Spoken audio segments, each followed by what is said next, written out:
아멘. 민수기 23장 1절에서 12절입니다.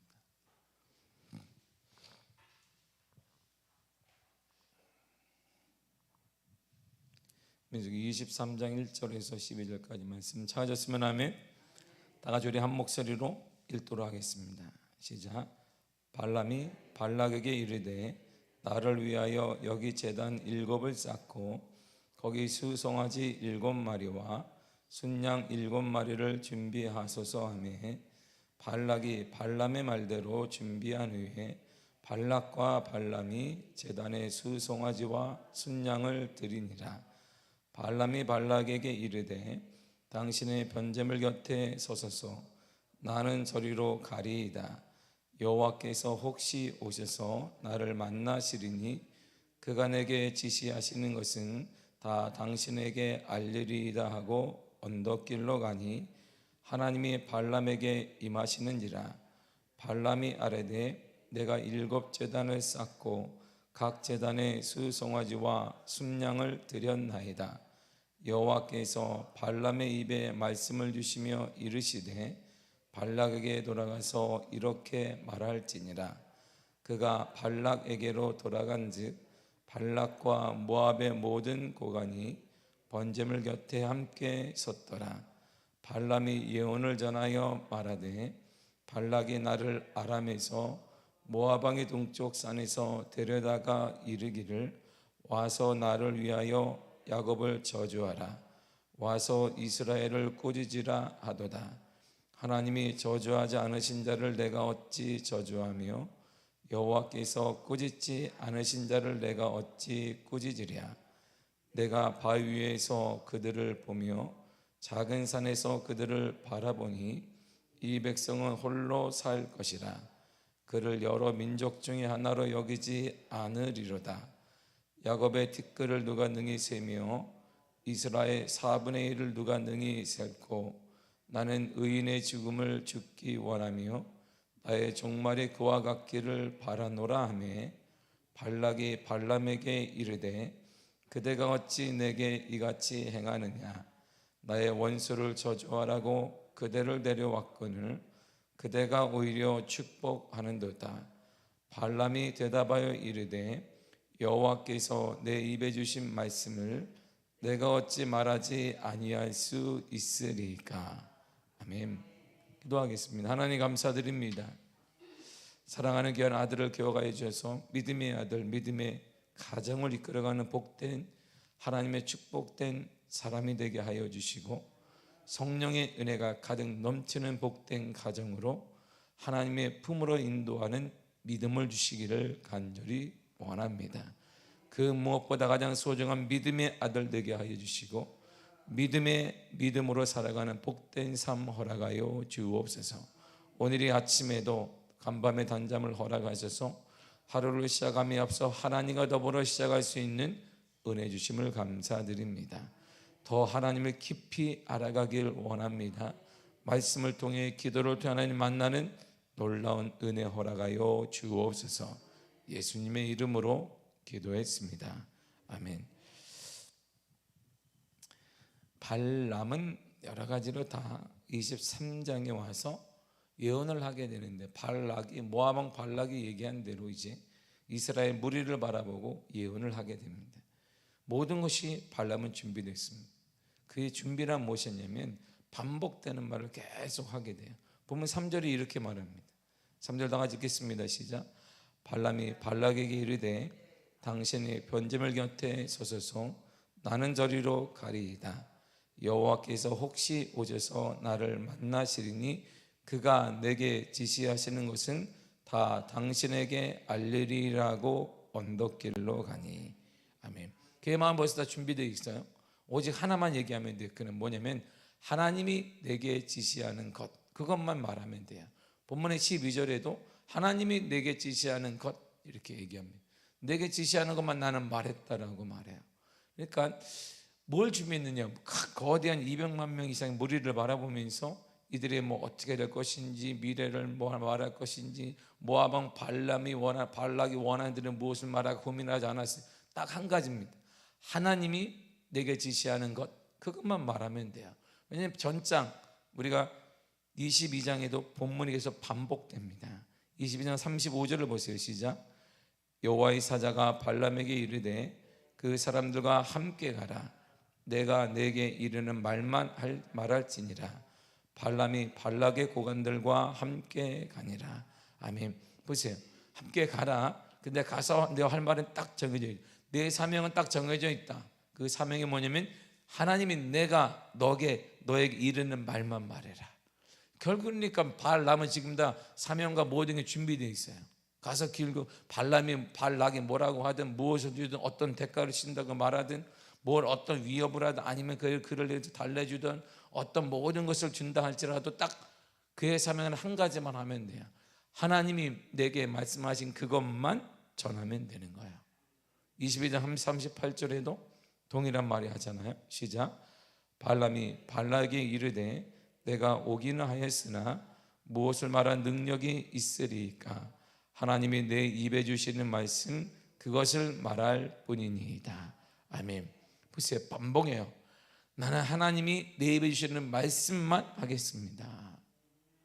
지금 모압 왕 발락은 발람을 데려오기 위해서 원하는 것도 주겠다고 말해요. 물질도 주고 권세도 주고 필요한 모든 것을 다 공급하겠다는 것입니다. 딱 하나 저주만 해라는 것이에요. 근데 그는 전 뭐 물질을 받든 뭘 받든 다 모든 것은 다 뒤로 한 것이에요. 하나만 준비되어 있습니다. 뭐냐면 하나님 원하시는 것, 하나님이 말씀하시는 것만 말한다는 것이에요. 결국 하나님을 만나게 되면 하나님만 보여요. 이게 놀라운 영적 비밀입니다. 하나님만 만나게 되면 하나님만 보여요. 하나님밖에 안 보여요. 손바닥을 놓고 이렇게 가까이서 보면 뭐만 보일까요? 뭐만 보여요? 손바닥만 보여요. 손바닥. 이 세상에서 가장 큰 게 뭐냐면 가까이 되면 손바닥이 가장 커요. 세상에 다른 큰 게 안 보여요. 왜? 손바닥을 눈에 가까이 되면 손바닥이 이 세상에서 가장 크게 보인단 말이에요. 이처럼 하나님을 만나게 되면 모든 세상에서 가장 큰 게 그분밖에 안 보여요. 하나님이 가장 크게 보이고 하나님만 보이게 되는 이런 일이 일어나게 됩니다. 반대로 돈을 사랑하면 모든 것이 돈으로만 보여요. 이 세상에 가장 큰 힘이 돈으로만 보여요. 가장 강력한 힘이 뭐라고 얘기하냐면 돈이라고 말해요. 아이들도 게임을 좋아하게 되면 모든 것이 게임으로만 보입니다. 이 아이들 움직이는 힘도 게임에 있습니다. 사랑하는 사람을 만나면 모든 그 시간에 그 시간만 그 사람만 생각하게 됩니다. 이렇듯 하나님을 만나면 하나님에게만 관심이 있어요. 그 전에 발람을 보세요. 물질을 원하는 대로 사람들이 받고자 하는 대로 상대방이 주고자 하는 대로 그대로 예언을 해주었습니다. 왜? 물질이 그만큼 탐이 났던 거예요. 권세도 탐이 났습니다. 그런데 하나님을 딱 만나게 되니까 하나님에게만 관심이 있어요. 그래서 계속 22장과 23절에 반복되는 말이 있습니다. 하나님이 내가 지시하는 것만 말해라. 내게 지시하는 것만 말해라. 그도 발락에게 동일하게 말합니다. 나는 하나님이 내게 이르는 말만 당신에게 할 것입니다. 당신이 원하는 말, 당신 내게 물질을 주어서 권세를 주어서 무엇을 주어서 원하는 말을 하는 것이 아니라 하나님이 내게 이르는 말만 당신에게 할 것입니다. 이렇듯 하나님께서 지시하는 것에만 관심이 있어요. 하나님께서 주시는 말만 하려고 합니다. 하나님께서 주시는 말만 하는 것이 하나님의 기쁨임을 깨닫게 돼요. 그러니까 결국은 하나님을 딱 만나게 되면 하나님이 무엇을 기뻐하는지 알게 돼요. 발람은 딱 캐치한 게 있어요. 하나님의 말씀이, 하나님이 나에게 말씀하시길 하나님이 지시하는 것만 말하라고 했으니까 그 지시하는 것만 말할 때 하나님의 기뻐함을 그가 깨닫게 된단 말입니다. 다른 건 할 필요가 없어요. 그래서 우리가 수요일날 모았듯이 하나님이 시험해 봐야 돼요. 무엇을 가지고요? 에베소 5장 10절입니다. 시작. 주를 기쁘시게 할 것이 무엇인가 시험하여 보라. 보세요. 시험해 보라는 말은 그것을 생각하고 행하라는 뜻이에요. 시험하다 이 말은 생각하고 행해보라 이런 말이에요. 하나님이 무엇이 기뻐하는 것이 무엇인지 생각하라. 그리고 행동하라 이런 말이에요. 생각만 하지 말고 섣불리 행동하지 말고 하나님이 무엇을 기뻐하시는지 깊이 생각한 후에 그것을 행하라는 뜻입니다. 주님께서 기뻐하는 것이 무엇인지 생각해보고 그것을 행하라는 말이에요. 이처럼 우리는 우리의 삶에서 주님을 기쁘시게 하는 일이 무엇인지 경험과 삶을 통해 배워가야 돼요. 오늘 이 발람이 그걸 깨닫게 된 거예요. 하나님을 기뻐하는 것, 하나님의 기뻐하는 것이 무엇인지를 그가 깨달았단 말입니다. 발람이 이스라엘 백성이냐 모태 신앙이냐 그거 아닙니다. 그는 자신의 능력을 가지고 점을 치는 사람이었어요. 하나님과 무관하게 자신이 받은 권세와 자신이 받은 돈에 따라 그는 점을 쳐주고 저주하거나 그랬던 사람이에요. 오늘날 말하면 무당과 비슷한 아주 제대로 된 신이 들린 사람과 같은 사람이었단 말입니다. 하나님과 무관한 사람이었어요. 그런데 그가 하나님을 만난 후에 하나님께서 기뻐하는 것이 무엇인지 깨닫고 그것을 행하려고 하고 있습니다. 이렇게 말해요. 나는 하나님이 지시하는 것만 말합니다. 하나님께서 주시는 말만 나는 하려고 합니다. 이렇게 지금 발람은 모든 것이 하나님께 집중되어 있는데 모압 왕 발락은 그것도 모른 채 김칫국부터 마시고 있어요. 이게 발락과 발람의 차이야. 그렇게 말하잖아요. 보면 1절과 2절이에요. 시작. 발람이 발락에게 이르되 나를 위하여 여기 제단 7을 쌓고 거기에 수송아지 7마리와 순양 7마리를 준비하소서 하며 발락이 발람의 말대로 준비한 후에 발락과 발람이 제단에 수송아지와 순양을 드리니라. 아멘. 보세요. 그래도 모압 왕이에요. 발람은 사올 수 있을 정도의 권력과 돈도 많이 가진 왕이에요. 근데 지금 하는 일 보세요. 발람이 자 준비하세요 그러니까 예. 7마리 준비하세요. 순송아지 예. 그리고 순양 7마리도 준비하세요. 네. 왕의 권세가 보이지 않아요. 왕의 모습은 온데간데 없고 점치는 자 예언가인 발람의 말에 무조건 순종하는 자의 모습만 보이게 됩니다. 예전에 22장은 달랐거든요. 오라. 그 자신이 간 것도 아니에요. 자신의 고관들을 보내고 자신의 신하들을 보내서 돈을 주고 네가 원하는 대로 다 주겠다. 그랬던 사람이 발람이 지금 시키는 대로 하는 거야. 시키는 대로 수송아지 7마리 준비하세요. 예. 순양 7마리 준비하세요. 예. 당신 여기 서 있으세요. 제단 앞에 가만히 서 있으세요. 하나님 말씀하실 거 나에게 그때 내가 당신에게 말할 것입니다. 이처럼 소원이 있는 자는 이런 태도를 가져야 돼요. 뭐냐면 자신의 권위와 신분 등을 내려놓고 무조건 따라야 된단 말입니다. 신앙이 뭐냐? 응답이 뭐냐? 가장 강력한 신앙이 뭐냐면 자신이 없어지는 거예요. 이렇게 기도 중에 최고의 기도가 뭐냐면 기도를 깊이 한다는 것은 뭐냐면 자신의 모습이 싹 사라져요. 자신의 나라는 게 싹 사라져요. 그때 응답이 옵니다. 그때 오직 내 삶에 하나님만 보여요. 이렇게 하나님의 거룩함, 하나님의 인도, 하나님의 살아계심만 딱 비춰져요. 여러분 그게 응답의 놀라운 축복입니다. 이걸 경험할 때 신앙생활의 참다운 묘미를 알게 되는 것이, 신앙생활의 묘미, 신앙생활의 참다운 맛은 어느 순간에 보니까 나라는 게 싹 사라져요. 내가 사라지면 뭐가 좋으냐면 내가 사라졌기 때문에 실망할 필요가 없는 거예요. 내가 살아있기 때문에 실망하고 내가 살아있기 때문에 화가 나는 것이고 내가 살아있기 때문에 함부로 말하는 거예요. 내가 살아있기 때문에 남들 함부로 평가하는 거예요. 내가 살아있기 때문에 남들과 비교하는 거예요. 가정도 비교하고 배우자도 비교하고 자녀도 비교하는 것이에요. 내가 살아있기 때문이에요. 여기서 내가 싹 사라지게 되면 비교할 대상이 없어요. 좌절할 게 없어요. 내가 없으니까 오직 하나님만 보이게 되죠. 이게 참다운 신앙입니다. 그 신앙이 경지에 올라가기 위해서 우리가 기도하게 되고 묵상하게 되고 성경과 신을 씨름하게 되는 거야. 이 신앙의 경지에 딱 오르게 되면 이야, 신앙이 이런 강력한 힘이 있구나. 그래서 신앙생활에 무서운 사람이 되는 거야. 바로 그 무섭다는 그 말이 뭐냐면, 여호수아에게 말한 내가 어디를 가든 무엇을 하든 내가 너와 모세와 있던가 내가 너와 함께 하리라, 이런 축복의 역사를 경험하게 되는 것입니다. 소원을 가진 우리가 하나님을 통해 무엇을 받기를, 해결받기를 원하고 문제가 해결되기를 원한다면 더 낮아져야 돼요.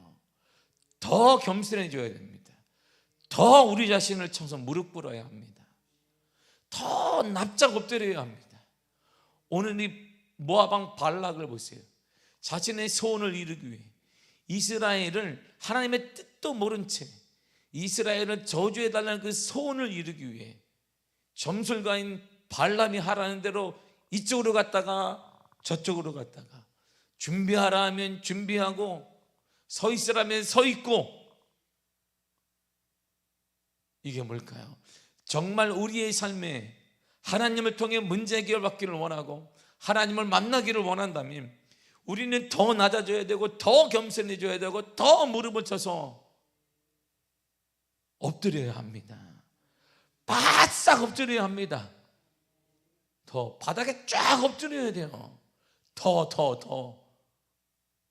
이럴 때 하나님을 만나게 돼요. 이럴 때 하나님의 거룩한 임재를 경험하게 되는 거예요. 하나님께서 발람에게 주신 말씀을 보세요. 하나님 발람에게 저 예언을 하는데, 발람이 하나님의 이 음성을, 하나님께 감동을 받고 모압 왕 발락에게 이렇게 예언을 하게 됩니다. 8절을 보세요. 8절에 딱 함축되어 있습니다. 시작. 하나님이 저주하지 않으신 자를 내가 어찌 저주하며 여호와께서 꾸짖지 아니신 자를 내가 어찌 꾸짖으랴. 아멘. 뭐예요? 나는 저주할 수 없습니다. 기준이 뭔데? 하나님을 만난 자는 모든 것이 기준이 딱 하나예요. 하나님. 내가 감정이 상하는 것 아직 덜 익어서 그런 거예요. 아주 우리의 여유가 있기 때문에 참다운 기도는 쫙 엎드리는 것이에요. 바닥에 쫙 엎드려야 돼. 더 하나님께서 발람에게 주신 말씀 보세요. 모든 것이 기준이 하나예요. 하나님이 저주하지 않았기 때문에 나는 저주할 수 없고, 하나님이 꾸짖지 않았기 때문에 나는 꾸짖을 수 없다는 거예요.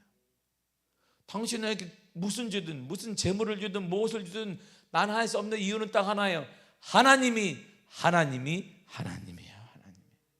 언제부터 발람이 이렇게 하나님을 사모했는데? 그렇지 않았죠. 그래서 발람의 인생을 딱 보세요. 하나님과 만남의 전과 만난 후가 달라요. 신앙생활 사도 바울을 보세요. 만나기 전과 만난 후가 달라요. 베드로를 보세요. 만나기 전과 만난 후가 쫙 대비돼요. 우리의 삶도 그래야 되는 거예요.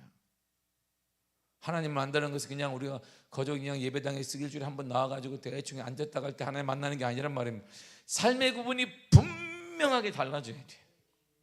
할렐루야. 이게 하나님을 만난 거예요. 물질을 대하는 태도, 사람을 대하는 태도 달라져야 돼요. 왜냐하면 나라는 게 없어지기 때문에. 그래서 우리는 더 많이 엎드려야 돼요. 더 겸손해져야 돼요. 더 무릎을 꿇을 정도가 아니라 그냥 바짝 엎드려야 합니다. 그때 하나님의 은혜를 경험하게 돼요. 자신의 기대감과 전에 다른 예언을 딱 듣게 되자 발락의 충격을 받았어요. 뭐야, 내가 원하는 게 이게 아닌데? 그래서 발락이 이렇게 반응하잖아요. 11절을 보세요. 시작. 발락이 발람에게 이르되 그대가 어찌 내게 이같이 행하느냐? 나의 원수를 저주하라고 그대를 데려왔거늘 그대가 오히려 축복하였도다. 아멘. 이 말이에요.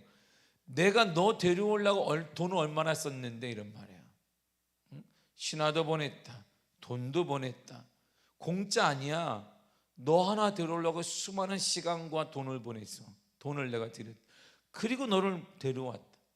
그냥 데려왔겠니? 네 어제 밥값 해야지, 이런 말이에요. 어제 뭐 먹었는데? 송아지 잡고 양 잡아서 발람과 그의 일행들을 다 먹였어요. 그것만 했을까요? 발람에게도 그의 동역자인 고관들에게도 적지 않은 돈을 줬을 거야. 내가 이렇게 힘썼는데 이게 뭐 하는 거냐 이런 말이에요. 그랬더니 변함없이 발람이 이런 말을 똑같이 해요. 12절을 보세요. 시작. 발람이 대답하여 이르되 여호와께서 내 입에 주신 말씀을 내가 어찌 말하지 아니할 수 있으리까. 아멘. 당신이 수고를 하든 뭐하든 나에게 중요한 거 아닙니다. 당신이 나를 데려오기 위해 돈을 쓰든 뭐하든 중요한 거 아닙니다. 사람의 감정보다 더 중요한 것은 하나님의 뜻입니다. 사람의 반응보다 더 중요한 것은 하나님의 뜻입니다. 일로 인해 물질과 권세를 내가 잃을 수도 있습니다. 내가 이렇게 예언한 것 때문에 당신 나에게 물질을 주지 않을 수, 그럴 수 있습니다. 괜찮습니다. 나는 그것보다 더 중요한 것, 잃지 말아야 될 것이 하나 있습니다. 바로 그것이 하나님이고 하나님의 뜻이란 말이에요. 여러분, 이것이 거룩한 거예요. 거룩은요, 이렇게 성경식 끼고 주일날 이렇게 따박따박 걷고 누가 얘기할 때 할렐루야, 아니면 뭐 옛날 우리 시대는 할렐루야 막 이렇게, 그게 거룩한 게 아니란 말이에요. 이 시대의 거룩이 뭐냐? 거룩함을 지켜내는 것이 하나님의 뜻이에요. 하나님의 뜻. 하나님의 뜻. 무엇보다 때로는 손해를 입는다 해도 거룩함을 지켜내는 거예요. 하나님의 뜻을 지켜내는 거예요. 이것이 바로 거룩한 것입니다. 내가 실생활 가운데 어떤 손해를 입는다 할지라도 하나님의 뜻을 지켜낼 때 그는 거룩한 사람, 하나님과 동행하는 사람, 하나님을 만난 사람, 하나님이 역사할 사람, 하나님의 간증의 주인공이 될 사람, 하나님의 은혜 받을 사람, 하나님이 곧 역사할 사람이라는 칭호를 받게 되는 것입니다. 하나님의 뜻이 뭔데요? 보세요. 지금 발람이 계속 말하는 게 나는 하나님의 뜻만 전합니다. 하나님의 말씀만 전합니다. 하나님의 뜻만 전한다 그랬어요. 도대체 하나님의 뜻이 뭔데요? 뜻이 뭘까요? 우리 시대를 향한 하나님의 뜻이 있습니다. 데살로니가전서 4장 3절에 주님 이렇게 말씀하세요. 시작. 하나님의 뜻은 이것이니 너희의 거룩함이라. 아멘. 할렐루야. 데살로니가 4장 3절에 하나님의 뜻이 딱 나와요. 우리 시대를 향한 하나님의 뜻이 뭐냐? 하나님의 뜻은 이것이니 너희의 거룩함이다. 이게 하나님의 뜻이에요. 발람이 지금 하나님의 뜻을 전했다 이런 말은 뭘까요? 거룩함이에요. 거룩함. 왜요? 거룩은 구분된다는 거예요. 하나님이 발람에게 말씀하셨어요. 이들은 구분된 사람이야. 내가 이들을 구분시켰어. 근데 네가 어떻게 저주하겠냐? 저주하지 않잖아요. 오늘 우리 시대에 하나님의 뜻은요, 거룩하게 사는 것입니다. 아니, 거룩함을 지켜내는 거야. 나 자신을 구분시켜내는 거야. 이 구분시켜낼 때에는 발람처럼 모압 왕 발락의 잔소리나 아니면 위협을 당할 수도 있고, 모압 왕 발락이 주었던 물질을 빼앗길 수도 있어요. 손해가 날 수도 있습니다. 그러면 우리는 거룩을 지켜내야 돼요. 이것이 하나님의 뜻이고, 이 거룩함을 지켜내는 자에게 하나님이 선한 은혜가 임하게 되고, 이것이 성경의 이야기입니다. 여러분, 이것이 바로 역사예요. 역사. 그의 이야기, 히스토리. 그의 이야기가 바로 역사예요. 우리 가정의 역사, 내 삶의 역사는 하나님이 써내려가는 거예요. 이게 역사란 뜻입니다. 역사란 영어로 히스토리예요. 그의 이야기, 그분의 이야기예요. 나를 사용하시는 그분의 이야기가 바로 역사, 개인의 역사, 가정의 역사, 교회의 역사예요. 그 역사를 하나님의 손안에 우리가 맡기기 위해서는 하나님이 꽉 붙잡고 있는 가정과 삶이 어떻게 무너지겠어요? 교회가. 그러기 위해서 우리가 할 일은 거룩을 지켜내는 거예요. 거룩은 교회에서 지켜내는 것이 아니라 여러분들의 삶의 터전을 지켜내는 거예요. 가정에서, 관계 속에서, 직장 생활하는 가운데, 사람들과의 만남 가운데, 교회 밖에서 지켜내는 것입니다. 거룩을 지켜내십시오. 이것이 하나님의 뜻이며, 지켜낸 그 사람에게 형용할 수 없는 하나님의 거룩한 은혜가, 하나님의 만져주심의 은혜가, 하나님의 동행하시는 은혜가 반드시 임할 것입니다. 기도하겠습니다. 주님 감사합니다. 우리에게